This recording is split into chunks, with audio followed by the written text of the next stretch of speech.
Hello friends, welcome back to Neetu's world. ఈ video వచ్చేసి నేను మనకి తెలుగు వాళ్ళకి చాలామందికి తెలియనటువంటి తిరుమల శనివారాల గురించి చెప్పాలనుకుంటున్నానండి. సో ఈ తిరుమల శనివారం అనేది పురటాసి నెల, అంటే తమిళులకు వచ్చేటువంటి పురటాసి నెలలో వస్తున్నాయి అన్నమాట.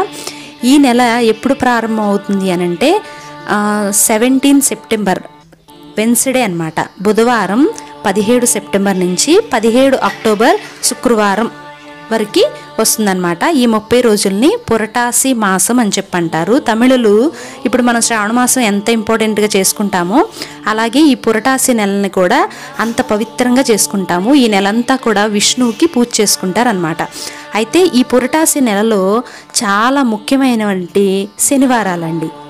ఈ పురటాసి శనివారాల్లో ఎప్పుడెప్పుడు వచ్చినాయి అంటే 20th సెప్టెంబర్ వచ్చింది, 27th సెప్టెంబరు రెండో శనివారం, 3rd శనివారం వచ్చేసి 4th అక్టోబరు, ఇంకా 4thది 11th అక్టోబర్. ఈ 4 శనివారాలు చాలా ప్రాముఖ్యమైనవి అండి. ఈ పురటాసి నెలలో మొదటి శనివారము, 3వ శనివారం చాలా విశేషంగా చేసుకుంటారు. 5వ శనివారం ఈ ఇయర్ రాలేదు. 5వ శనివారం కూడా ముఖ్యమైనదనమాట. 1, 3 చాలా ముఖ్యమైనవి అనమాట. ఈ పురటాసి మాసంలో చేసే ఈ శనివారాలు ఎందుకు ఇంత ఇంపార్టెన్స్ అని చెప్పంటే, ఈ కలియుగ ప్రత్యక్ష దైవం వెంకటేశ్వర స్వామి వైకుంఠం నుంచి భూమి మీదకి వచ్చినటువంటి మాసం అండి. ఇది అంత పవిత్రమైనది అనమాట. మన ఆంధ్ర వాళ్ళు చాలా తక్కువ చేసుకుంటారు, బట్ తిరుపతిలో ఉండే వాళ్ళు బాగా చేసుకుంటారండి.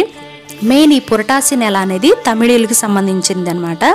సో ఈ పురటాసి నెల మొత్తం కూడా తమిళనాడు వాళ్ళు, కర్ణాటక వాళ్ళు చాలా బాగా సెలబ్రేట్ చేసుకుంటారు. ఆంధ్రాలో తిరుపతి వాళ్ళు మాత్రమే చాలా విశేషంగా చేసుకుంటారండి.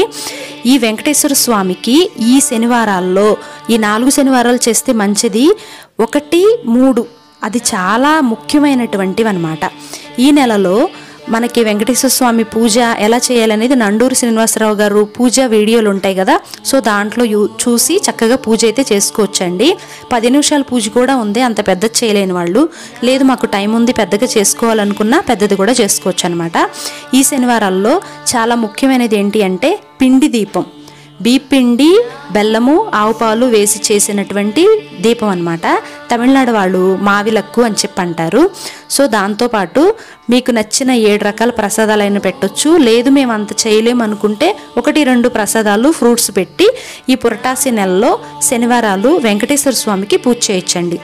ఈ పూజ చేయడం వల్ల మనకేంటి అని అంటే సుఖము, సౌభాగ్యము, సంపద, శ్రేయస్సు కలుగుతున్నాయి. ఎవరికైతే గ్రహదోషాలు ఉంటాయో వాళ్ళందరికీ కూడా గ్రహదోషాలు అనేవి తగ్గిపోతాయి అన్నమాట. ఈ నెలలో శనిగ్రహానికి శక్తిని కోల్పోతారు అని చెప్పి కూడా అంటారంటండి.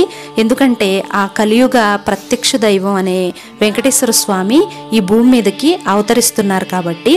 సో ఈ నెలలో వచ్చేటువంటి ఈ పండుగని అందరూ బాగా సెలబ్రేట్ చేసుకోండి. స్వామివారి పూజలో తిరునామం చాలా ప్రాముఖ్యమైందండి. ఈ తిరునామం వేసి ఈ పూజ అనేది చేసుకోవాలన్నమాట. ఓకే అండి, మీకు గనక వీడియో నచ్చితే like, comment, share and subscribe. Thank you for watching. ఓం నమో వెంకటేశాయ. గోవింద.